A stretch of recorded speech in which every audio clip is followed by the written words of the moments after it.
Alors ce matin, il y a le Seigneur qui a mis une parole dans mon cœur. Et le thème de mon message ce matin, c'est prête-moi ta barque. Dis un peu à ton voisin, prête-moi ta barque. En fait, ce n'est pas toi qui lui dis de prêter sa barque, mais c'est Dieu qui lui dit de prêter sa barque. Alors dis-lui, prête-moi ta barque. Fais comme si tu étais Jésus, non, et tu parles à ton voisin, dis-lui, prête-moi ta barque. Oh mon Dieu. Alors, nous allons procéder à la lecture de la parole. Je suis dans Luc chapitre 5. Luc chapitre 5. Luc chapitre 5. Luc chapitre 5. Nous lisons du premier verset jusqu'au verset 11e. Luc chapitre 5, du premier verset jusqu'au 11e verset. Luc chapitre 5, du premier verset au 11e verset. Nous voulons saluer tous nos bien-aimés qui nous suivent en ligne. Que le Seigneur vous bénisse d'être connectés ce matin. Luc chapitre 5, du premier au 11e verset. J'ai lu la parole au nom de Jésus. Comme Jésus se trouvait auprès du lac de Génézareth et que la foule se pressait autour de lui pour entendre la parole de Dieu, il vit au bord du lac deux barques. Quelqu'un peut m'aider à dire deux barques? Dis ça, dire deux barques. D'où le pêcheur était descendu pour laver leur filet. Il monta dans l'une de ces barques qui était à Simon et il le pria de s'éloigner un peu de terre. Puis il s'assit et de la barque, il enseignait la foule. Lorsqu'il eut cessé de parler, il dit à Simon, avance en pleine eau et jetez vos filets pour pêcher. Simon lui répondit, Maître, nous avons travaillé toute la nuit sans rien prendre, mais sur ta parole, je jeterai le filet. L'ayant jeté, ils prirent une grande quantité de poissons et leur filet se rompait. Ils firent signe à leurs compagnons qui étaient dans l'autre barque. Aide-moi dire l'autre barque. De venir les aider. Ils vinrent et ils remplirent les deux barques au point qu'elles enfonçaient. Quand il vit cela, Simon-Pierre tomba aux genoux de Jésus et dit, Seigneur, retire-toi de moi, parce que je suis un homme pécheur. Car l'épouvante l'avait saisi, lui et tous ceux qui étaient avec lui, à cause de la pêche qu'ils avaient faite. Il en était de même de Jacques et de Jean. Aide-moi dire Jacques et Jean. Jacques et Jean. Fils de Zébédée, les associés de Simon. Alors Jésus dit à Simon, ne crains point, désormais tu seras pêcheur d'hommes. Et ayant ramené les barques à terre, ils laissèrent tout et le suivirent. Parole du Seigneur. Amen. Seigneur, bénis ta parole, que ta parole nous fasse du bien ce matin. Parle au cœur de quelqu'un, que la vie d'une personne soit changée. Je prie, Seigneur, que dans la vie de quelqu'un, qu'il y ait un enfant et un après ce message. Donne gloire à ton nom. Au nom de Jésus-Christ, nous avons ainsi prié. Amen. Est-ce que tu peux déposer ta Bible, ta tablette, ton téléphone? Joindre encore tes mains, acclamer pour la parole de Dieu. Et nous allons écouter ce matin. Cette parole qui va nous bénir, cette parole qui va nous faire du bien. Je le crois au nom de Jésus. Alléluia. Merci de prendre place et que le Seigneur nous bénisse abondamment. Je disais, le thème de mon message ce matin, c'est prête-moi ta barque. Je vais développer à peu près 5 points si Dieu nous fait grâce. Et le premier point d'entrée de jeu, j'aimerais te dire ceci. Quand Dieu te demande quelque chose, sache qu'il te donnera plus que ce qu'il t'a demandé. Amen. Tu ne m'as pas compris. Je dis, quand Dieu te demande quelque chose, sache qu'il te donnera plus que ce qu'il t'a demandé. L'histoire nous raconte que Jésus devait prêcher parce qu'il y avait une foule immense qui le pressait, qui voulait écouter sa parole. Mais seulement que Jésus n'avait pas le moyen, la possibilité en cet instant-là de parler à toute cette foule. Alors il a préféré prendre une barque pour s'éloigner un peu de la côte afin que sa voix soit portée par les eaux. Et donc il devait prendre, louer, emprunter une barque. Et la Bible nous enseigne qu'il a trouvé sur le rivage, il y avait deux barques. Aide-moi encore à dire deux barques. Il y avait deux barques dans un point donné, et la Bible déclare que Jésus va aller emprunter, demander à Pierre de lui prêter sa barque. Il y avait deux barques, mais il choisit une seule barque. Il avance avec cette barque-là un peu plus dans les eaux. Et là, il commence à prêcher. Il commence à enseigner. Il commence à prêcher. La foule était bénie, le chant était béni. Mais seulement, Jésus a pris la barque vide. La barque de Pierre était vide. Mais il n'a pas rendu à Pierre une barque vide. Ce matin, je voudrais dire à quelqu'un, si tu prêtes à Dieu quelque chose, il ne te la rendra pas dans l'état à laquelle il l'a prise. C'est quelqu'un me comprend. Pierre a prêté à Jésus une barque vide. Mais plus tard, on nous dira que Jésus va dire à Pierre, maintenant que j'ai fini de prêcher, maintenant que j'ai fini de faire mon travail, je voudrais que toi aussi, tu sois récompensé. Parce que je voudrais dire à quelqu'un que Dieu ne reste débiteur de personne. Dieu ne doit rien à personne. Alors quand il a fini, pour que Pierre ne dise pas que tu as utilisé mon temps pour rien, Jésus dit maintenant, tu vas jeter le filet et prendre le poisson, parce que tu es un pécheur. Parce que Dieu connaît le désir de nos cœurs. Il dit à Pierre, jette le filet. Et Pierre lui dit, mais Seigneur, il se fait que tu ne m'es pas informé. Moi, je suis un pécheur professionnel. Nous avons travaillé toute la nuit parce que c'est la bonne période, le bon moment pour attraper les poissons. Et nous avons travaillé toute la nuit sans rien noter. Mais sur ta parole. Parce que ce qui est bien, c'est quoi? C'est que avant que Jésus ne lui propose ce miracle-là, Pierre était aussi parmi les gens qui écoutaient les enseignements. Quand Pierre dit sur ta parole, ce n'est pas simplement parce que Jésus lui avait dit jette les filets, non. Parce qu'avant ça, il a écouté ce que Jésus enseignait. Il a écouté. Vous savez, tu ne pouvais pas écouter Jésus et rester insensible. Quand vous regardez les caractères de Pierre, Pierre était un homme sanguin. Pierre était un homme impulsif. Mais si vous voyez Pierre se rétracter, s'humilier, écouter le conseil de celui qui n'était pas un expert en pêche, parce qu'avant cela, quand Jésus enseignait, il écoutait. Il était aussi frappé par la parole de Jésus. Alors il a compris, ce type, la manière dont il a prêché, je vais lui faire confiance. Il n'y a pas de foi sans la parole de Dieu. Il n'y a pas de foi sans la parole de Dieu. La Bible dit dans Romains 10, 17 que la foi vient de ce qu'on entend et ce qu'on entend vient de la parole du Christ. Ce matin, je ne sais pas à qui ce message est destiné, mais par le simple fait que tu es en train de l'écouter, je prie Dieu que l'esprit de foi entre dans ton cœur et que tu sois le candidat du miracle que Dieu veut faire ce matin. Amen. Jésus dit à Pierre, jette le filet. Et la Bible dit, Pierre va jeter le filet.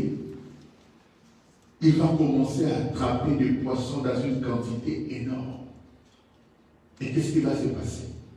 Tellement qu'il tirait le filet allait se rompre. Et la Bible déclare, ils vont appeler leurs amis qui étaient restés à la rive, à la rescousse. Venez nous aider. L'autre barque aussi est arrivée. Ils ont commencé à tirer le filet avec eux. Même avec deux barques, ça ne suffisait pas. Il y avait tellement de poissons que les deux barques ont commencé pratiquement à chavirer. Mais comme c'était sur la parole de Dieu, les filets ne se sont pas rompus et les barques n'ont pas chaviré. Ils sont tous rentrés à la rive. Et arrivé là-bas, Pierre s'est rendu compte que ce type, ce n'est pas n'importe qui. Il s'est agenouillé. Il a dit, Seigneur, pardonne-moi, je ne suis qu'un pécheur. Et ce jour-là, Pierre s'est converti. Mais pas seulement Pierre. On nous parle aussi des gens, on nous parle aussi de Jacques.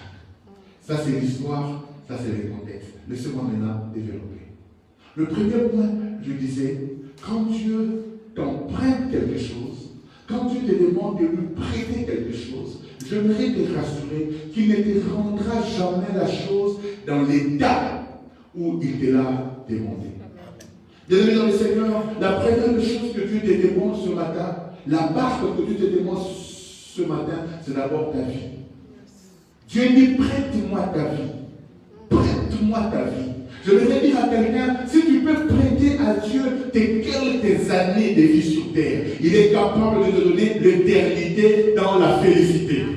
Quelqu'un ne m'a pas compris. Dieu te dit, prête-moi quelques années de ta vie sur terre. Pourquoi? Pour ma gloire, pour que je m'en serve. Jésus-Christ a pris la barque de Pierre, non pas pour dominer, mais Jésus-Christ a pris la barque de Pierre parce que ça devait servir à l'avancement de son royaume, pour qu'il puisse prêcher la parole de Dieu. Je voudrais dire à quelqu'un, si ta vie, tu peux la prêter à Dieu, pour que au travers de ta vie, que le sort de vie soit béni, que le royaume de Dieu soit béni, je voudrais te rassurer que ta vie ne restera pas la même. Prête ta voix à Dieu. Prête tes mains à Dieu. Prête ta jeunesse à Dieu. Prête les quelques années. Il y a 60 ans, ça, c'est rien. 50 ans, c'est rien. Même 80 ans, c'est rien. Il y a des gens qui ont vécu 100, 300, 900 ans. Mais Dieu te dit, prête-moi tes quelques années de vie pour que je m'en serve, pour qu'au travers de toi, que le vie soit béni, pour qu'au travers de toi, que mon message soit porté. Et moi, je te promets la vie éternelle. Jésus-Christ dira à ses apôtres, il n'y a personne qui ait accepté de laisser sa femme, son père, sa maison, pour moi, et qui ne reçoive rien. Lui-même, il dit, dans cette vie, il recevra au centuple, et plus tard, il recevra la vie éternelle. Yaya, n'hésite pas à prêter à Dieu ce qu'il te demande. Parce qu'en chacun de nous, Dieu demande quelque chose. Vous savez, quand Dieu te demande, en réalité, il veut te donner. C'est-à-dire, quand Dieu te demande, en réalité, il veut te donner. Mais comme les hommes disent qu'il n'y a rien pour rien, il te demande d'abord, mais en réalité, il veut te donner. Dis un peu à toi, parce que Dieu veut te donner. Mais il te demande d'abord. Il te demande d'abord, c'est pour se rassurer. Il n'y a pas de récolte sans sémence. Si tu ne sèmes pas, tu ne peux pas récolter. La loi de la sémence, il faut bien la comprendre. Il ne s'agit pas seulement de l'argent. Non, Yaya. Dieu peut te demander aussi l'argent, mais il ne s'agit pas seulement de ça. La première des choses que Dieu te demande, c'est d'abord ta vie. Je veux dire à quelqu'un, sers Dieu. Que ta vie soit un canal par lequel les autres vies sont touchées. Que ta vie soit un canal par lequel Jésus-Christ travaille. Jésus-Christ a utilisé la barque de Pierre. Cette barque vide. Ta vie telle qu'elle est là, elle est peut-être vide. Tu te dis, ben, j'ai 40 ans, qu'est-ce que je fais de ma vie? J'ai 30 ans, qu'est-ce que j'ai fait de ma vie? La chose que je ne regretterai jamais dans ma vie, c'est le fait d'avoir donné ma vie à Jésus-Christ. Le fait que j'ai donné ma vie à Jésus a changé. J'étais très jeune, mais j'ai accepté de donner ma vie à Jésus. C'est la seule décision que je ne regretterai jamais. Tu peux regretter la décision d'être marié. Tu peux décider, regretter la décision d'être venu en Europe. Toutes les décisions, on peut arriver à un moment, on peut les regretter. Alléluia. Mais je voudrais te dire ceci, la seule décision qui ne te décevra jamais, c'est le fait de donner ta vie à Jésus. Pierre a eu à pécher. Mais je pense que l'unique décision que Pierre n'aura jamais à regretter, c'est le fait que ce jour-là, il ait accepté de prêter sa barque à Jésus. Parce que depuis ce jour-là, la vie de Pierre avait changé. Je dis, la vie de Pierre avait changé. Non pas seulement qu'il a eu une quantité miraculeuse de poissons, mais il est aussi devenu l'apôtre Pierre. Plus tard, il est devenu l'apôtre Pierre. Plus tard, il est devenu la colonne de l'église. Plus tard, il est devenu le faiseur de miracles. L'apôtre Pierre. Mais tout est parti du fait qu'il ait accepté de prêter sa barque à Jésus. Ce matin, je te supplie, mon frère, je te supplie, ma soeur, prête à Jésus ce qu'il te demande. C'est reste ta vie, c'est reste ta jeunesse. Certains de nous, on peut se dire, je suis encore jeune, je dois encore m'amuser. Oh, jeunesse, si tu savais. Je suis jeune, oui. Je sais que tu es jeune.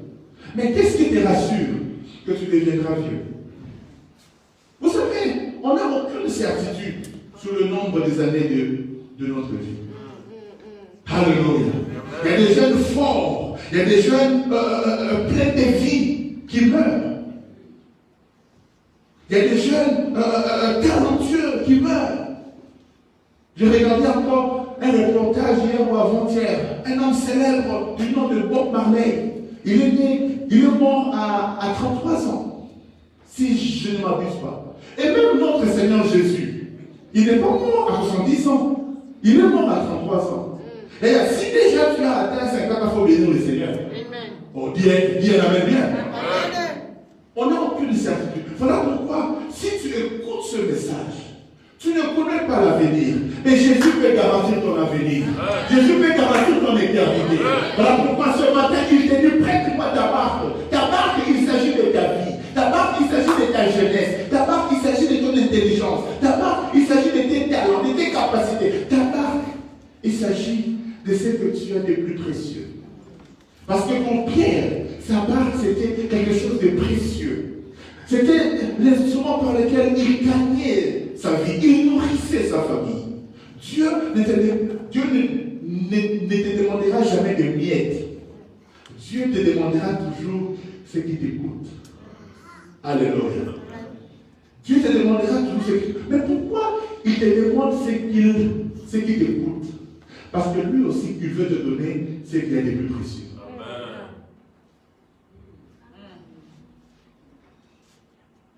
Jésus ne veut pas te donner des miettes. Jésus veut te donner le pain des enfants. Jésus veut te donner ce qui est le plus précieux, lui-même. Il s'est donné pour nous, pour que nous ayons la vie éternelle. Rien ne vaut la vie. Je dis rien ne vaut la vie. S'il y a des milliardaires qui aimeraient même vider leur compte pour ne serait-ce qu'un jour de plus. Mais ça ne s'achète pas avec l'argent. Alléluia. J'ai dit ça ne s'achète pas avec l'argent. Et là, dans le ciel, dans la félicité éternelle, il n'est pas question de milliards. Il est juste question d'avoir un jour prêté sa barque à Jésus. Là, il n'y a pas un temps de milliardaires, de pauvres, non. Tout ce qui compte, c'est est-ce qu'un jour tu as accepté de prêter ta barque à Jésus. Ce matin, j'aimerais dire à quelqu'un que Jésus te demande ta barque. Ta barque, c'est ta vie. Ce n'est pas parce qu'il manque à faire, mais c'est parce qu'il veut arranger ta vie. J'ai dit, il veut arranger ta vie. J'insiste encore, il veut arranger ta vie. Parce que Jésus, quel que soit le niveau auquel il te prend, il ne te laissera pas à ce niveau-là. Quand Jésus entre dans ta vie, quand Jésus entre dans ta barque, quelque chose doit changer. J'ai dit, quelque chose doit changer. La deuxième des choses que je voulais dire ce matin, Dieu ne t'a pas oublié. Dis un peu à ton voisin, ta voisine, Dieu ne t'a pas oublié. Comment? On dit ça bien, Dieu ne t'a pas oublié. Il se fait que tu as l'impression que je ne suis pas quelqu'un que Dieu aime. Je ne suis pas quelqu'un sur qui Dieu peut compter. Mais ce matin, Dieu a mis dans mon cœur ce message pour une personne pour lui dire, rassure-toi, Dieu ne t'a pas oublié. Vous savez, ce n'est pas le fait que quelqu'un a réussi avant que toi tu ne réussiras pas demain. La Bible nous dit qu'il y avait deux barques. Aide-moi dire deux barques. Oh, aide-moi à prêcher, dis-moi deux barques. Il y avait deux barques. Et puis Jésus vient. Je ne sais pas pourquoi. Il choisit une seule barque. Il avance avec la barque. Il commence à prêcher. Il commence à enseigner. Et Pierre était là, juste à côté. Et on voyait comment est-ce que la barque de Pierre était devenue entre guillemets célèbre. Mais il y avait une autre barque qui était restée à la rive. Une autre barque, il s'agit de Jean et de Jacques. Ils pouvaient aussi se dire, ah, mais Seigneur, qu'est-ce que nous on a fait dans la vie pour qu'on choisisse seulement la barque de Pierre et pas la nôtre? Jean et Jacques, nous sommes des amis. Mais pourquoi Jésus va choisir sa barque et pas la nôtre? J'aimerais te dire, si Dieu a choisi la barque de Pierre, ne t'inquiète pas, il finira par te rappeler aussi. Et là, si Dieu a béni quelqu'un au début de l'année, si Dieu a fait des choses dans la vie d'une personne au début de l'année, ne t'inquiète pas, il y a aussi un moment où Dieu va te rappeler. Je dis Dieu va te rappeler. Je dis encore, Dieu va te rappeler.